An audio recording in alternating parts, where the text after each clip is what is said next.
इस वीडियो में मैं बात करूंगा अदर चैलेंजेस ऑफ आईओटी के बारे में। तो चलिए शुरू करते हैं। जब भी हम बात करते हैं अदर चैलेंजेस ऑफ आईओटी के बारे में, तो इसमें कुछ चैलेंजेस हो सकते हैं। जैसे कि इसमें सबसे पहला चैलेंजेस हो सकता है रेगुलेशन से रिलेटेड। इसमें सबसे पहला चैलेंज हो सकता है रेगुलेशन से रिलेटेड। रेगुलेशन मतलब नियम कानून जो गवर्नमेंट के द्वारा बनाए जाते हैं। ठीक है, तो क्या होता है, जितने भी टेक्निकल इनोवेशंस होते हैं,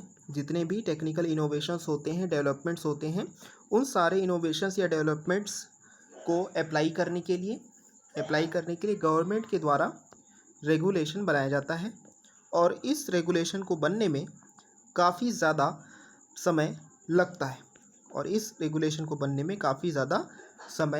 लगता है अब क्या हो रहा है, आईओटी में डे टू डे काफ़ी ज़्यादा रैपिड डेवलपमेंट हो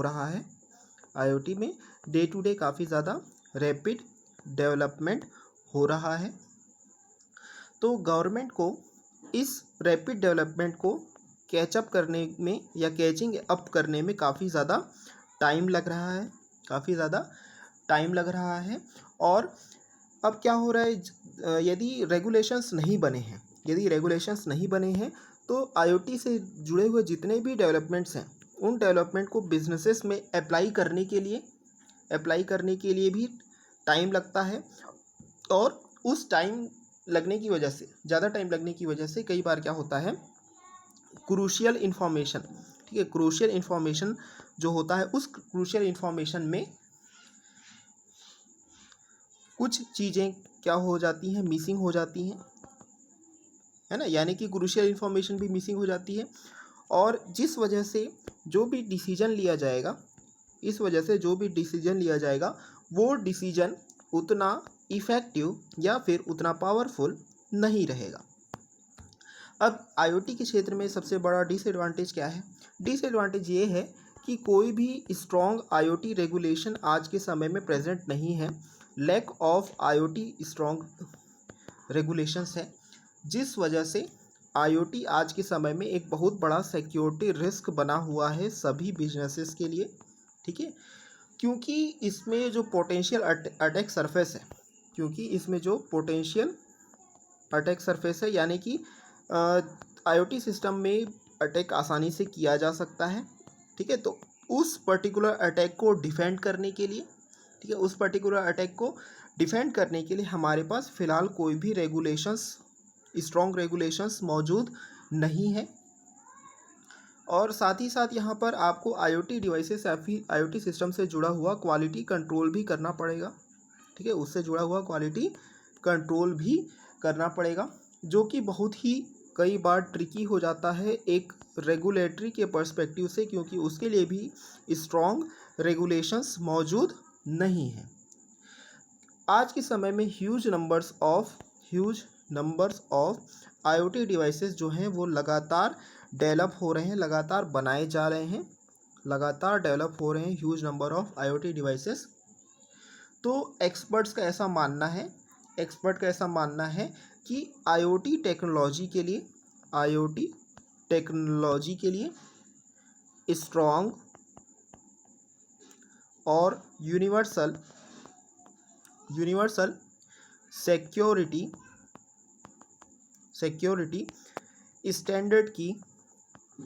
स्टैंडर्ड की बहुत ज़्यादा ज़रूरत है। ठीक है, तो ये तो हुआ एक important challenge related to the other challenges of IoT. Second जो इम्पॉर्टेंट चैलेंज है वो रिलेटेड है आपके कंपेटिबिलिटी से। कंपेटिबिलिटी से।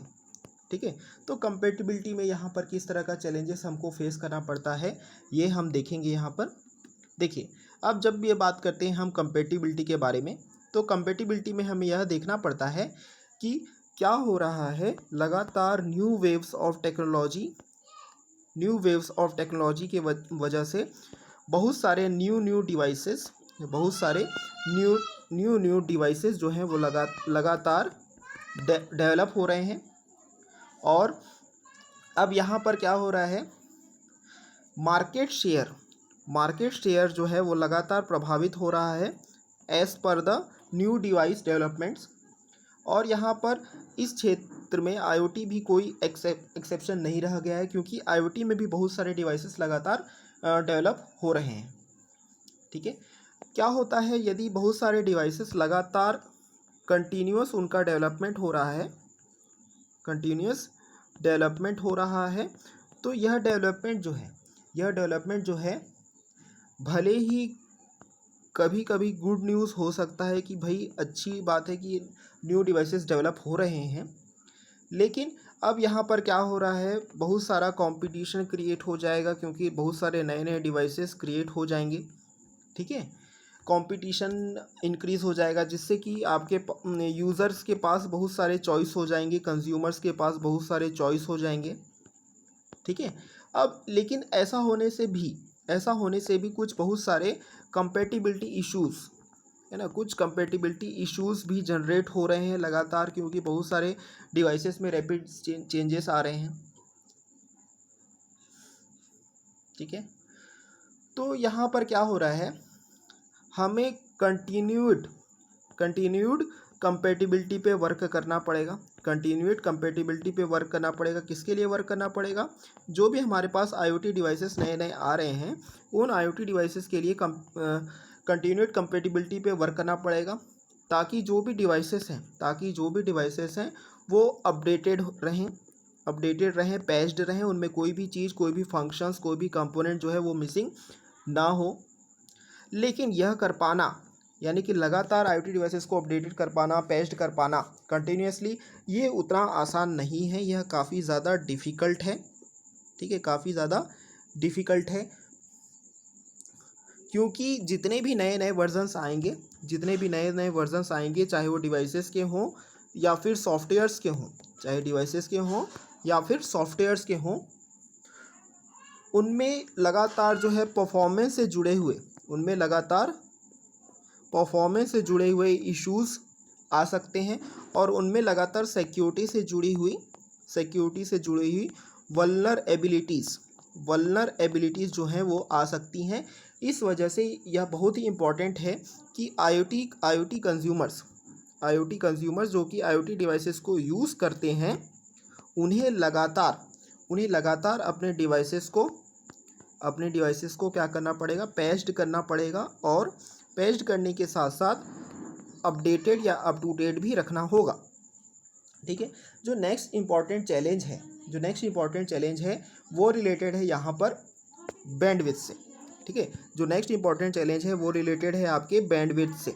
तो बैंडविड्थ में हमें क्या चीज़ का ध्यान रखना है? देखिए, बैंडविड्थ में हमें यह देखना है कि कनेक्टिविटी जो है एक बहुत ही बड़ा और बिगर चैलेंज है।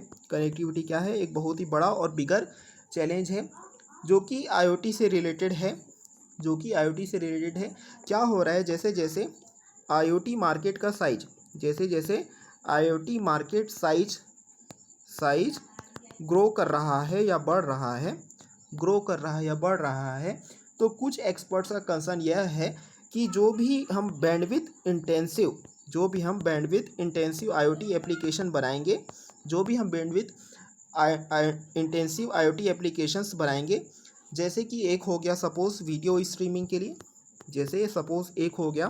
वीडियो स्ट्रीम करने के लिए कोई आईओटी एप्लीकेशन, तो उस तरह के एप्लीकेशन को क्या करना पड़ेगा, लगातार स्ट्रगल करना पड़ सकता है। किस चीज़ के लिए स्ट्रगल करना पड़ सकता है? स्पेस के लिए। ठीक है, और किस तरीके के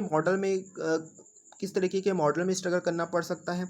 जो हमारा आईओटी का सर्वर क्लाइंट मॉडल है, ठीक है, उस तरीके के मॉडल में लगातार स्ट्रगल करना पड़ सकता है।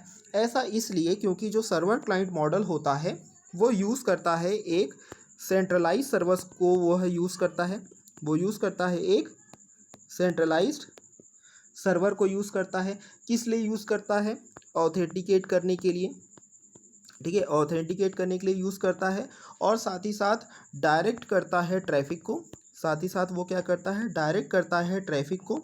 कहाँ पर डायरेक्ट करता है? आईओटी नेटवर्क्स पर क्या करता है? डायरेक्ट करता है। लेकिन अब क्या होगा, इसमें जब ज़्यादा से ज़्यादा जब ज़्यादा से ज़्यादा जो डिवाइसेस हैं, ज़्यादा से ज़्यादा डिवाइसेस जो हैं वो लगातार इसमें कनेक्ट होने लगते हैं तो कई बार लोड को बियर करना क्या हो जाता है, टफ हो जाता है, मुश्किल हो जाता है। तो इसलिए यह बहुत ही इम्पोर्टेंट होता है सभी आईओटी कंपनीज़ के लिए कि वो लगातार एग्ज़ामिन करें आईओटी से जुड़े हुए कनेक्टिविटी प्रोवाइडर्स को वो क्या करें, लगातार मॉनिटर करें और उनके पास एक स्ट्रॉन्ग रिकॉर्ड होना चाहिए सर्विस और इनोवेशन से जुड़ा हुआ। साथ ही साथ वो कोशिश करें कि कुछ फीचर्स दे पाएँ जैसे कि इंटेलिजेंट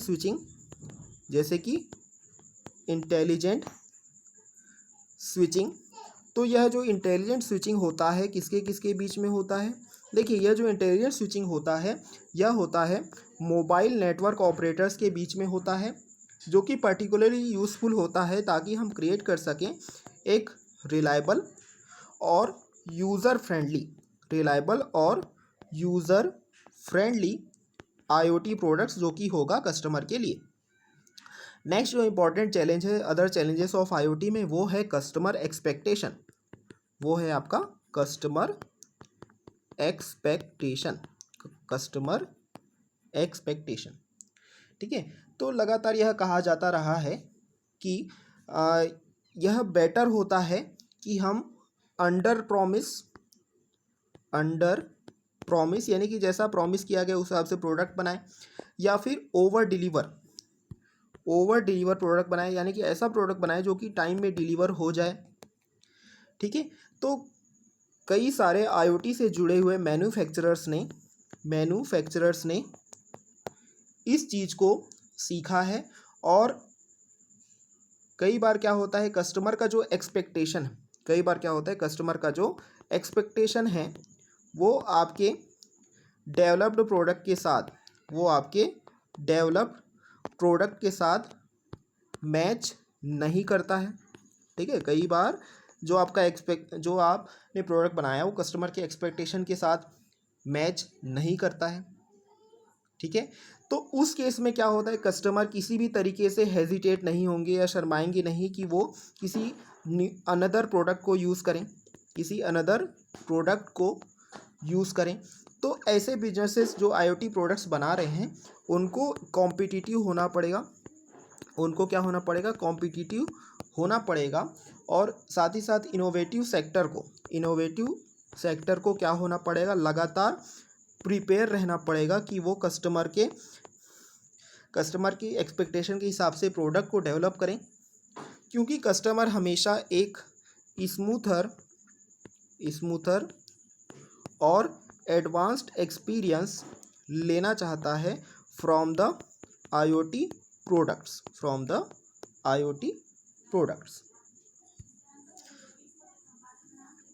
ठीक है, तो इस वीडियो में बस इतना ही। इस वीडियो को लाइक करें, शेयर करें, हमारे चैनल को जरूर सब्सक्राइब करें। Thank you.